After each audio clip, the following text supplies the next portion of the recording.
are all united.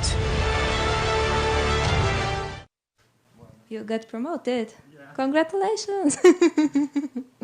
That's great. Okay, so maybe I will just start with introducing to the session. Okay, so welcome everybody to the session called Youth in IG Policymaking Process. Let's talk about MHLB. My name is Emilia Zalewska and I am from Poland, representing the Youth IGF Poland. So firstly, I would like to shortly introduce you our four speakers for today's session. So first, it's Juan Pajaro Velasquez, who has a Bachelor in Communication Studies at the University of Cartagena and a Master's in Cultural Studies at the National University of Rosario. Their main research focus has been LGBTQI issues and queer representation in media. In the last couple of years, they started to focus on gender diverse representation online, internet governance, and also on topics related to artificial intelligence, ethics, and social computing as independent researcher. The second speaker is me, Emilia Zalewska, and I am a lawyer. I am involved in the internet governance for 5 years. I am the steering committee member and co-founder of the Youth IGF Poland, and also this year I took part in preparing the Youth Summit as the Project Youth Summit organization. So the next speaker is Bruna Santos.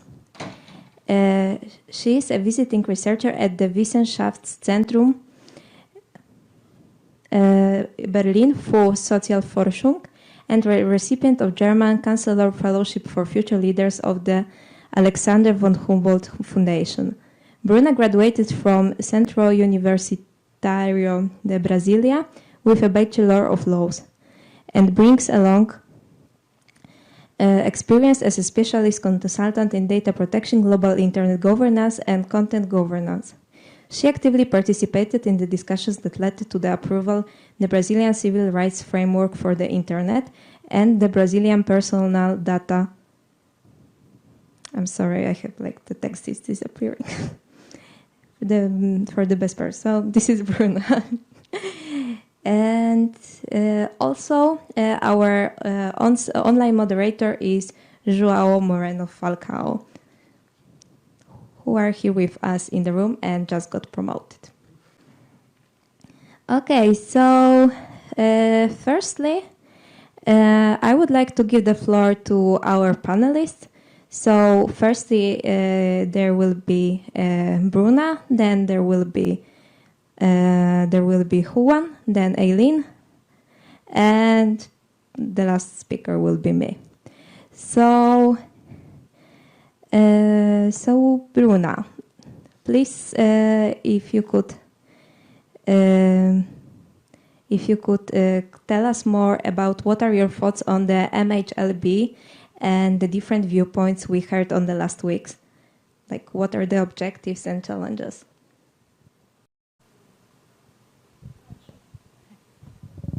Hi, everyone, and thank you all so much for the invitation. Well, just going a little bit through what is the multi-stakeholder high-level body, or what should be the multi-stakeholder high-level body. In the past few years, we have seen some increased attention from the UN Secretary General to digital-related themes. So we have had, in 2018, a high-level, very high-level discussions in a group that was assembled in order to discuss what digital cooperation was, how could we develop in like a common strategy for the world and for the UN around digital cooperation, and what was the role of the IGF in all of that. So this has led also to one roadmap that was made as a result of thematic and multi-stakeholder roundtables in a process that was led by the UN. And some of these discussions, one of the roundtables was also about possible improvements to the IGF regarding strengthening and also strategic improvements to this fora, because there has been some criticism and some discussions in the past year about how this space might be losing its relevance and everything else. So this was all part of the roadmap and related discussions. But when you look at the roadmap, we have the paragraph 93 that says that one of the goals, one of the ideas that were listed was the creation of a strategic and empowered multi-stakeholder high-level body, the MHLB, building on the experience of the existing multi-stakeholder advisory group, which is the MAG nowadays, which would address urgent issues, coordinate follow-up actions on forum discussions, and also relay some policy approaches and recommendations to make the IGF more propositive or more present in some of the policy related discussions. And in the same context, a few months ago, or maybe years, I lost track of time in the past few years, but that was also a document by the co-champions that led the roundtable on the strengthening the IGF part of the digital cooperation discussion. The document that was called Options for the Future of Global Digital Cooperation.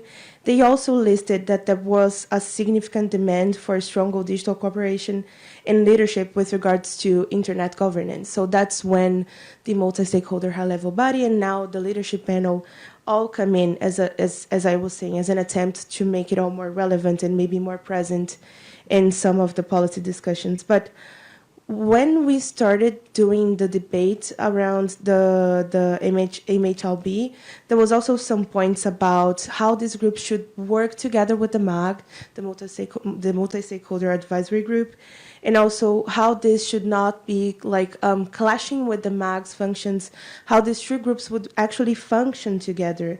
And the idea was like for this new group to never overcome or like represent any weakening of the already existing spaces and everything else.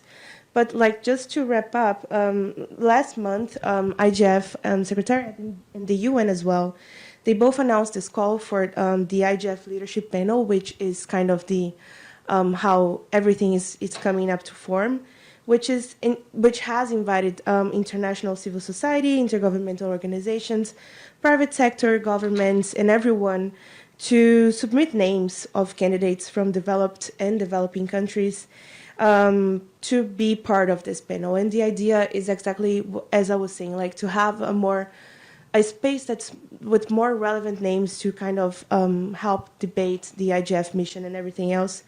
And as you were saying, Emilia, like on the past few weeks, there has been a lot of discussions about what is this group, what are these people, like why is there a need for like a new and high-level body, and whether or not it will represent that all of our efforts around multi-stakeholderism, around the IGF, they would instantly become top-down, because as part of the digital cooperation discussions, these were all this is also a UN led effort, that's like mostly supported by member states, and this is one of the main concerns. And just to finalize everything, so like the comments were about this overlap between this leadership panel and the MAG. Also, why would we need to give way more space to, I don't know, private sector, social media companies, and maybe even some groups in civil society said that there was a concern about an uptake of all of our discussions, and maybe we should, like kind of a concern that this new leadership panel should introduce into the IGF space some imbalances in between private sector, civil society, and everything else. So I guess, trying to sum up what is the MHLB, the leadership panel, and the past discussions in a few minutes, that's kind of what I can say. Thank you. Yeah, thank you very much, Bruna, for making a lot of interesting points, I think. And now I would like to pass the floor to Juan, who's been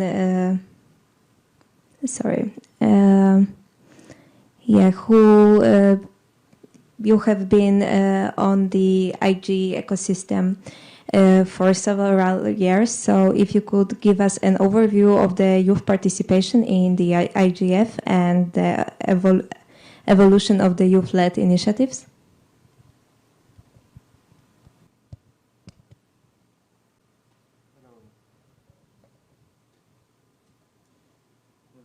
everyone. Since I started on being part of this ecosystem, I don't even know that I was part of internet governance. During all these years, I've been seeing so many efforts of you people trying to get a main and a common goal in different spaces, and sometimes these initiatives work and another doesn't so much. And a few, any.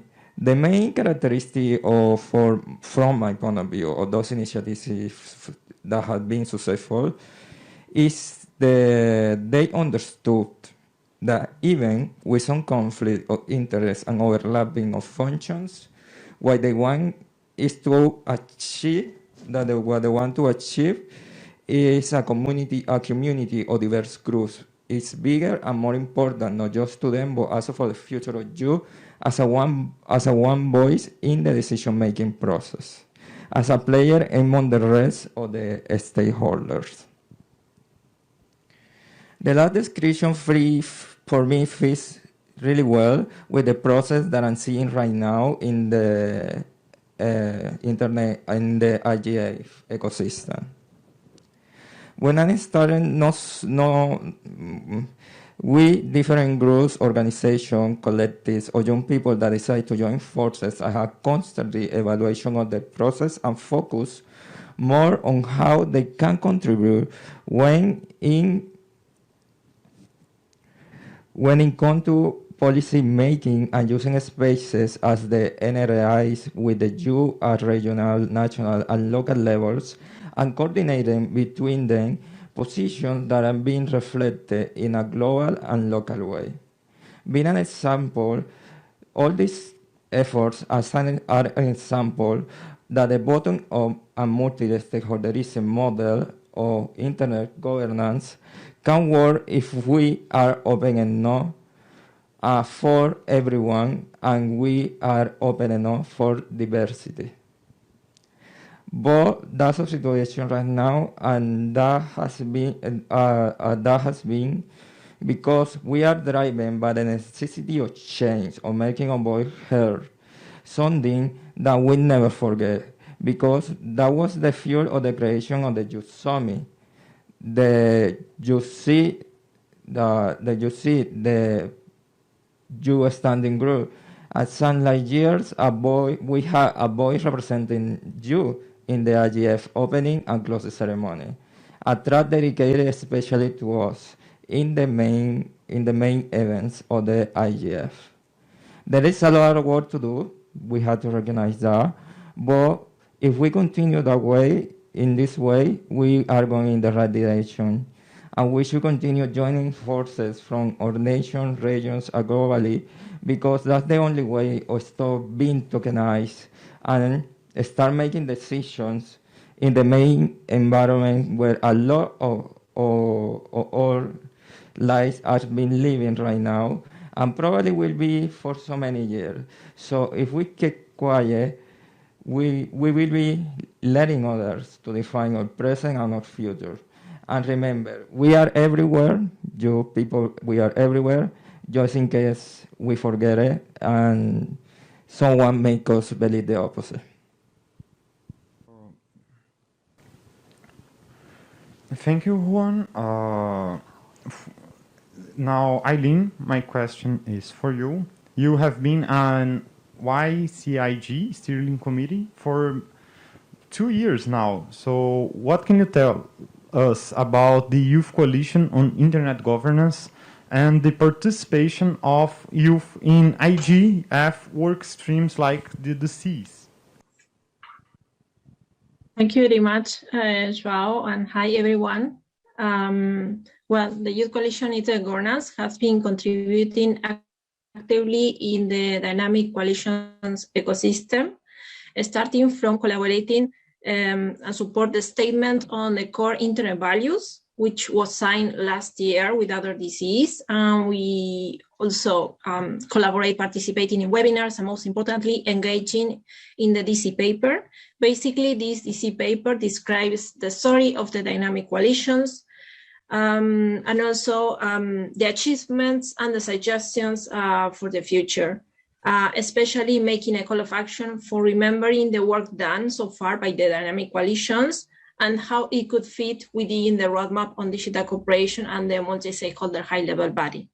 I invite people to read the DC paper. I also invite everyone to check the report of the DC main session that took place yesterday.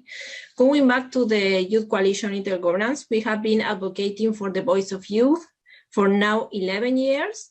Yesterday, we were reflecting on our discussion during these years, and we got to the conclusion that youth is getting more attention and is highly involved in the ecosystem. This year and last year, we had the opportunity to organize the Youth Summit with the support of the host country and several partners. Personally, I want to thank Emilia and the Youth IGF Poland Steering Committee members for trusting in us to contribute in the organization of such important event for youth. However, and this is something that we are still finding worrying, is that non-youth people still have doubts about youth participation and how we can contribute meaningfully.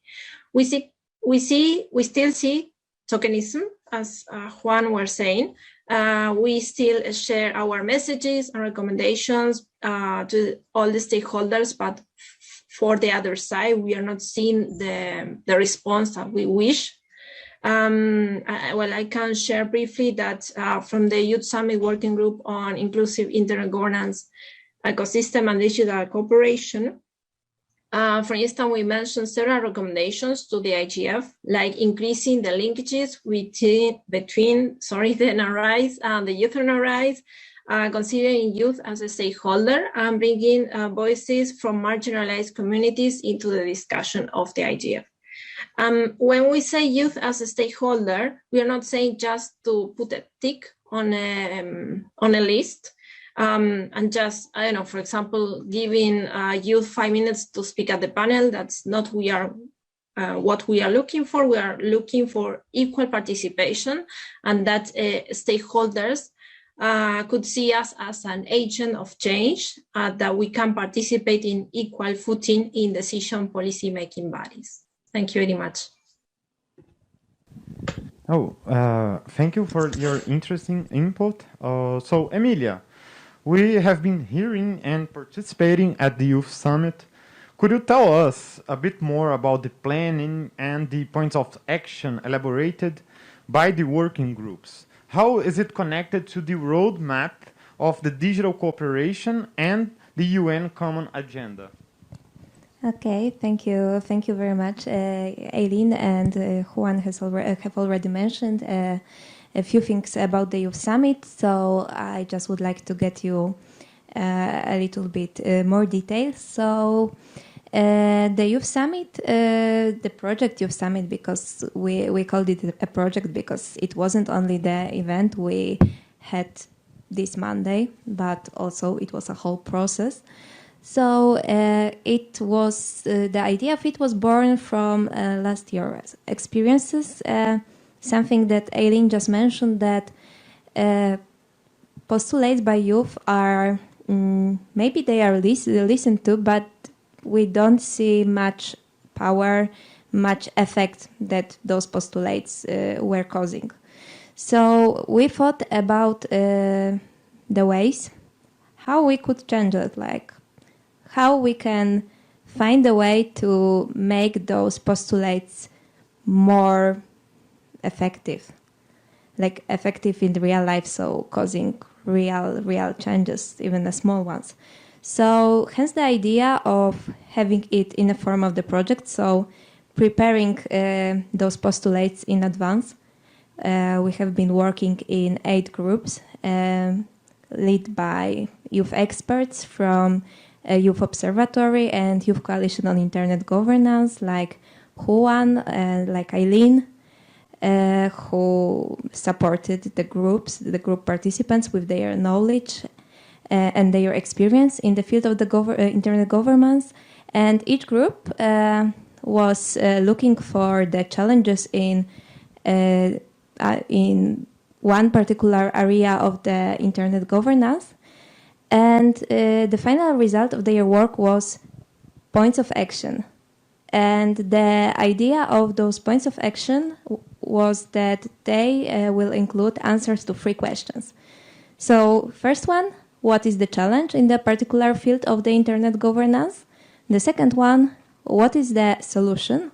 So it's like a classic postulate, but also the third part, to whom this point of action is targeted, like who could actually help in implementing that.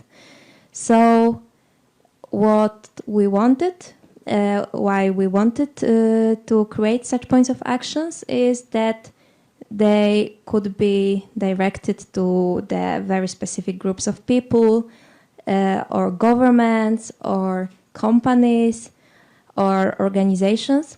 So our really amazing groups, because participants are all very, very, very brilliant people, the same with coordinators.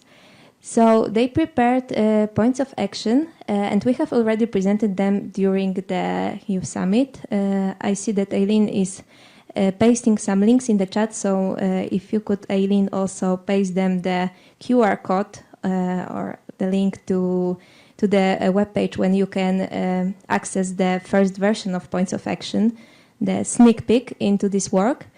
But soon we will publish the whole report with all the points of action, with research that stands behind each of them. And also we would like to start targeting them, to delivering them to particular groups of people or politicians or organizations. And we just want this idea to evolve, to be continued after the Youth Summit. Right now, I can't tell in which way it would be exactly, but I really hope that more and more young people and initiatives will join us, because we already are having conversations with initiatives like Youth Fix Policymakers or with Friends for Leaderships, which are also the youth initiatives, and we just hope that if the more of us will be on board, the more perspectives we'll get, the more voices we will be able to include, and maybe the more power we'll have. So yeah, so that's from my side about the Youth Summit this year. Oh, thank you, Emilia. Thank you too, Juan. With this speech, we will finish the first session of our talk, and let's go to the fun part of the session, which is discussing on a shared document about some policy questions. So I will send the link to you, or yeah, 1 second. I will send the link in the description. So yes, this youth position toward the present and the future of digital cooperation. We'll gather opinions from the participants of the session and later thoughts from the partner youth initiatives like Youth SIG, Youth CIG. During the following weeks of the IGF, the idea here is just to expand the impact and the products that we create here. So the document will be published in early 22 and will be widely spread through the IGF mailing list and other platforms. So the idea is that everyone can participate regardless they are on-site or online. And for those who have connectivity issues, our online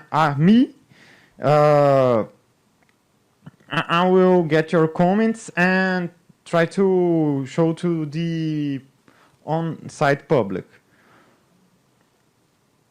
So this document will have 3 sections. One about what are the remaining challenges of including people in the IGF process. We'll have also what roles should young people have in the development of MHLB initiative? So this is the second section, and the third section we will talk about what are relevant stakeholders that can help us improve our participation and how can we influence them.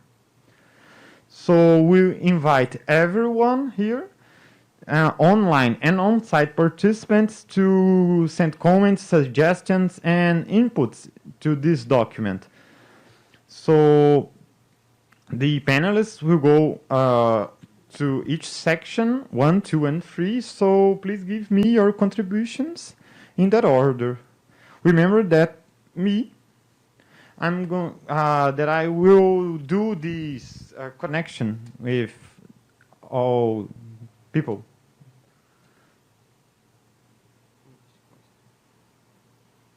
Oh, okay. So let's discuss about the first section. What are the remaining challenges of including young people in the IGF process?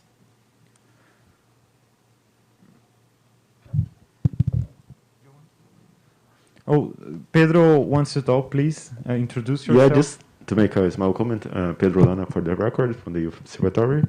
I believe that one of the main problems that we have today to include youth is, and that we actually don't talk about that that much, is reaching new audiences.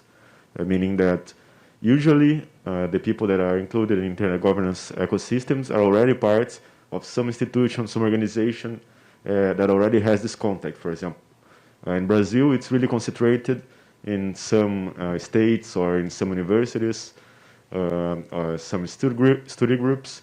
And I have also noticed that in other places, in European countries, in Asian countries, it is also really concentrated in the same spots. So it gets kind of a place where everyone already knows everyone, and the new people that come in are part of these groups that are already included. And it's something a little bit hard to do, to get to these new places, to these new groups, but it's something important to make diversified, not just regionally, not just when we're talking about things like gender and these things, but also getting out of our more traditional spaces that we already reach normally. Okay, thank you, Pedro, for your inputs. Now I am seeing here that Nicolás is adding some comments to our document.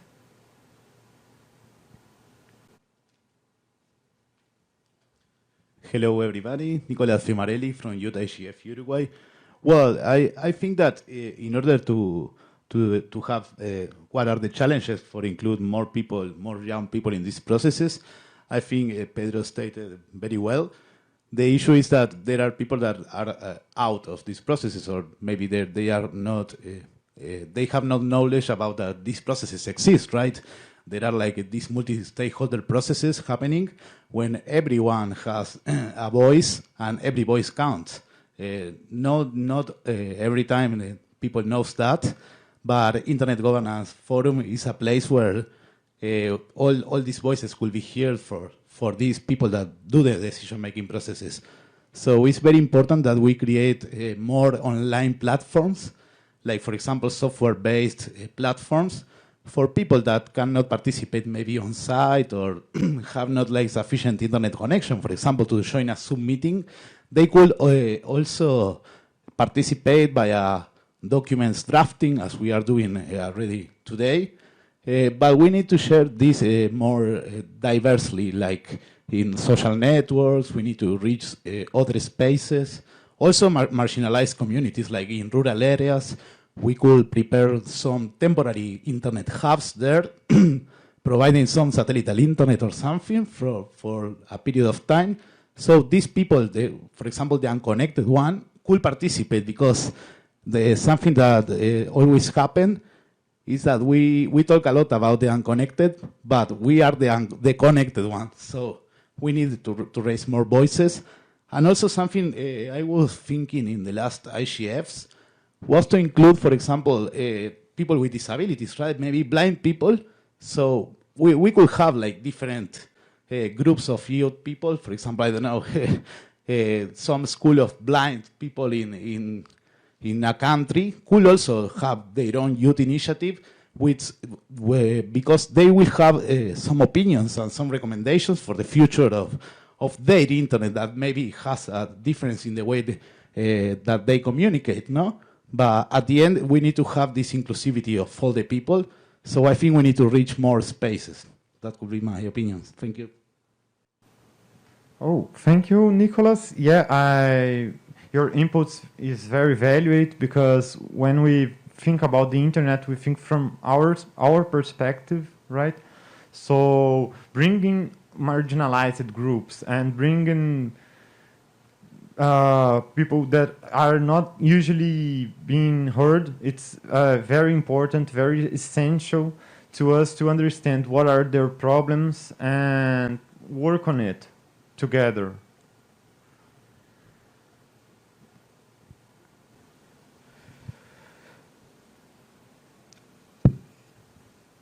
For me, one of the main remaining challenges is to be more included in the decision-making process, not only as a consultant person or someone that just heard the opinion, but also that being the ones that take the decisions. Is for me that is the main goal that we should go and we should try to achieve. For me, that's what we have to do in the future, and also what Nicolás says about the inclusivity, thinking in the way of the or like this testing these new technologies to be more adaptable to certain kind of people. Actually, it's a great idea, because we are developing like new technologies and new ways and new policies without thinking in thinking and including really the people that we think they need to be included. Thank you, Juan. I am seeing that our brainstorm in the document is becoming very extensive, so thank you all for participating. It would be nice if we skip to section 2, just to gather some ideas around the subject, because we are running out of this time. But please remember that we will continue working on this document for the next few days. So let's remember about what is section 2. What roles should young people have in the development of the MHLB initiative?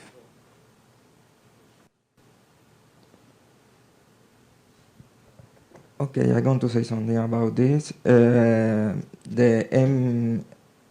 The multi-stakeholder high-level panel is a place where they didn't include any policy related to young people. They are pretty much going to transmit the results from the IGF to the government, but they don't mention in any part of the document young people. So if you ask me, we have to start with that to include in the objectives of the multi-stakeholder high-level panel young people. Oh, okay. Thank you, Juan. Nicolás, you were going to talk, please. Go ahead. Yes, Nicolás Fiumarelli for the recording. So about the roles that the young people have in the MHLB or could have, I think that, well, as the structure of the MHLB is to advise the Secretary General in the urgent issues that the IGF has, like coordinating follow-up actions. So I think that with the enormous work that the youth has already done, I think we would need to be like consider another stakeholder in this level body, because this could be like the bridge between the IGF discussions and outcomes and all the things that is happening also in the best practice forums and the dynamic coalitions and other relevant bodies. And well, as one of the key functions of this level body will be to receive the reports from the MAG and then to promote to the IGF in the way of outcomes. I think that the youth need to be like the stakeholder that be more engaged in these processes. I think, in another sense, I think that the youth has a role that is to communicate these outcomes also for the broader community, like in social networks, as I said before in my comments. So we need to go broader, like to the wider community, and try to reach all the youth initiatives with these outcomes, so they could read what the outcomes were, so in all this full process, and then contribute, how to say, like in a retro thing, right? So at the end, we will be constructing the future of the decision making and the actions, the follow-up in actions that will happen from every part of the world. That could be my recommendation for the MHLB. Oh, thank you, Nicolás.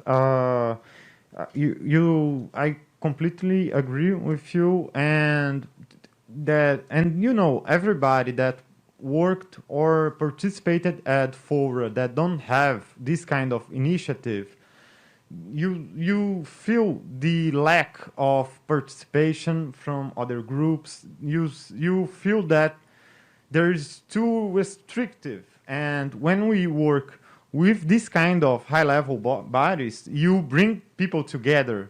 You say like, oh, we have these youth and we need to integrate them, to renovate the ideas, to bring new perspectives.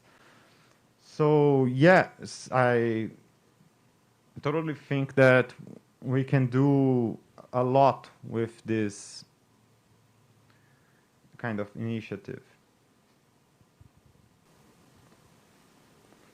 Oh, okay. Juliana is coming to speak. Please go ahead and introduce yourself. Hi, I am Juliana, just for the record. What I wanted to know is how, from Emilia's perspective, how easy was it to interact with the government and receive support to organize an event such as the Youth Summit, and in general from the other panelists as well? What do you think are the challenges and opportunities that youth have when coming to ask for support from external entities, either their governments or companies, or yeah? Please, Emilia. Thank you for the question. In this year, I can say that we were lucky and unlucky at the same time. We are lucky because the initiative of the Project Youth Summit was very much supported by the IGF Secretariat, and also at the same time by the host country. They were interested in what we are doing, and at the same time they didn't really interrupt us. Like, they didn't try to impose their ideas, which was actually quite good because we are the young people. So yeah. But we are also unlucky at the same time because when it came to the private companies, for example, they were not very eager to invest in this year's Youth Summit because they just they thought that it won't happen, not at least in the physical form. So, for example, we planned to bring much more people here. And firstly, everybody was very enthusiastic. We had some propositions of funding, but then people started to the companies started to withdraw because they just thought that those people wouldn't make it to Poland anyway because of COVID and restrictions. But what I can say, and I think it will be answering more the third question, actually, is what I think who could support young people is private sector. Like, I think this is very underexploited area of potential cooperations. First of all, because private sector is the money is power, is influence. So if we want to have the very, very, very strong backup, I think that private sector is a perfect place. The big companies like Google, like EY, like PwC, different kind of companies, because a lot of them, maybe they are not a very technological companies, but they have something in common with that. They could be a great partners, because, you know, there's also a lot of them there are people there who are just enthusiastic about helping out young people. Like, for example, we have had a very great cooperation with PwC for some time, and they were just very, very supportive. So I think that if we are looking for some supporters, of course, the different kind of organizations, public and non-public, like, for example, NASC, which was also a great supporter for us. They were absolutely amazing, and I think that Youth Summit wouldn't happen without their help. But also, these private companies is where I would look for support and help. Oh, thank you, Emilia. Yeah, the core of the IGF is about multi-stakeholderism. So it's very important, the input you are bringing to us, because this joint effort that made this event happen every time. So thank you for your inputs and explaining what were the difficulties you had this year. But here you are near the end of the event, and everything went perfect. All the sessions, everything. So with that in mind, we know that this multi-stakeholder process works, and we are trying to improve it, bringing the youth perspective. Okay, so I would like to pass to the session 3. About what are the relevant stakeholders that can help us improve our participation, and how can we influence them.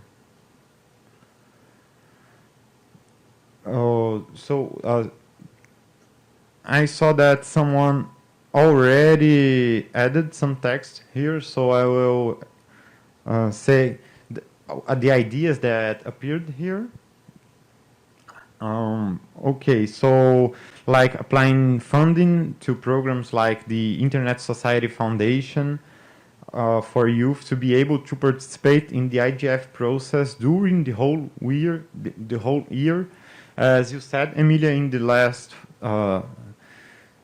your last talk about the difficulties of that, the lack of funding in the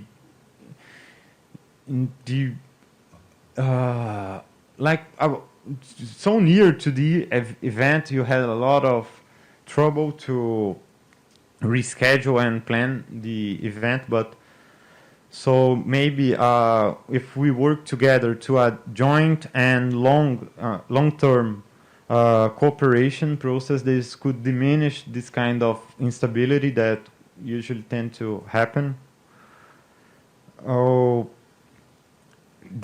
Another suggestion here is about the mentorship programs or similar activities that allow us to get connections with high-level representatives, because it doesn't matter if we talk about the subject but doesn't pass beyond our circle this information.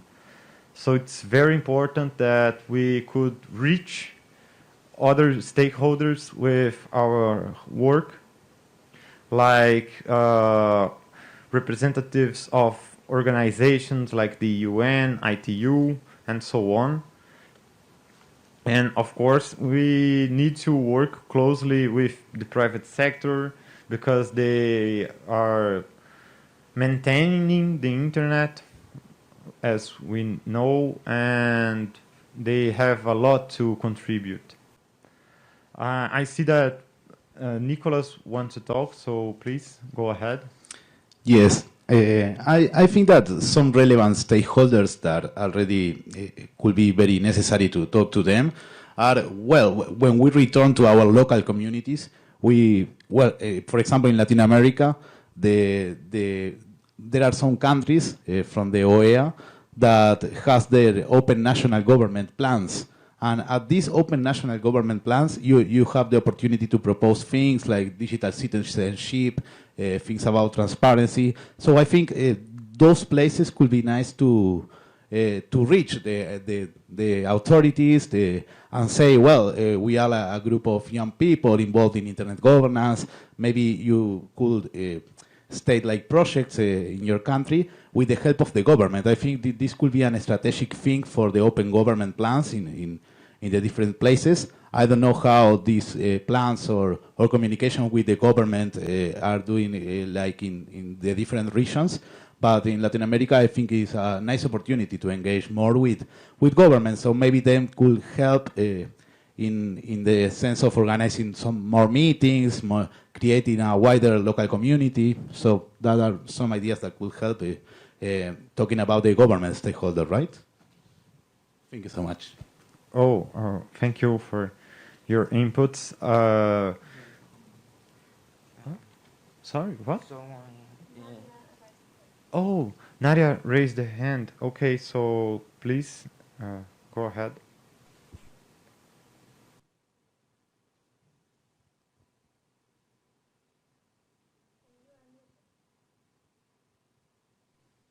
Hello? Yeah. Okay, thank you. Hi, my name is Nadia Chechia, and from the European Dialogue on Internet Governance, or EuroDIG. And I actually wanted to take the discussion from the other side. EuroDIG organizes the Youth Dialogue on Internet Governance every year. And one component that's extremely important to us, which I also think was something that you try to address with the section 1, is an important thing for us is to empower young people through skill building. So it's also something that was reflected in the Youth Coalition on Internet Governance meeting beforehand. I think that was yesterday, it was said that making sure that young people have the right skills to be able to sit at the table, things like negotiations, things like public speaking, giving them therefore the opportunity to bring forward the points that are important so they don't get obfuscated by things that that people are fearful about. And this is one thing that EuroDIG tries to aim to do. And we are always working together with young people. And every year our programming committee changes with new young people from previous years to keep bringing this input in. And this is also what I hope to see at different levels, that we are continuously also engaging with each other. So we're always talking, or a lot of the discussions were about engaging other people. But I also think that it's important to remember how we can foster the ideas among each other, not just about how we can reach out to others, but what kind of skills do we have among each other to be able to reach the goals that we want to achieve, whether that is bringing a point across that is so important to you or to your community, whether or not it is finding a position with a job. For example, getting the support that you need to be able to participate in events like this. A few years ago, when I was part of the Youth Coalition on Internet Governance, I supported 35 people with their visa application, and only one was able to get to the IGF in the end. And that is that's really poor. I think that we could do better, not only in the amount of people that we can support with their visa applications, or with documents that they need to access places like this. I think building that type of community among each other allows us to support each other. And then I also wanted to comment on the mentorship. I really love mentorship programs, and I think this is a really great way of engagement. My only concern is when I think of mentorship programs, the concept of mentor in itself is a trusted advisor. It's someone that you build a connection with, someone that understands you, someone that's looking out for you. And over time, I've had people within the Internet Governance Forum that looked out for me, like telling me, oh, this is a great session. I really think that suits your skill set, or that you might find it interesting, or you're going to learn a lot from this speaker.